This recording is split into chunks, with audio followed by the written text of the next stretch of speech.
May napapansin lang ako guys ba, iba na talaga ang mga taong iba ngayon. Hindi naman lahat, pero kaunti lang yung mabubuti.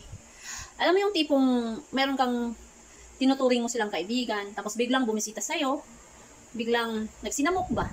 Imbes kayo may dapat kang gawin, hindi mo na lang magawa kasi in-entertain mo sila kasi bigla silang dumating.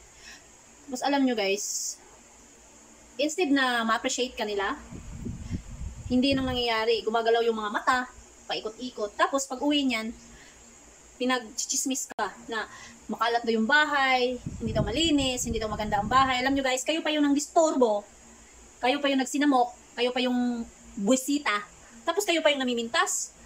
Uy, walang ibang usapan na yun. Asa na ang brain nyo nilagay? 'Di ba? You prove it how small brain you have. Get it?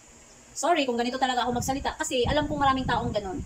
Pero dapat baguhin yung ugali nyo, baguhin yung utak nyo, baguhin yung behavior nyo na kayo pa yung nagsinamok, kayo pa yung isturbo, kayo pa yung namimintas. 'Di ba?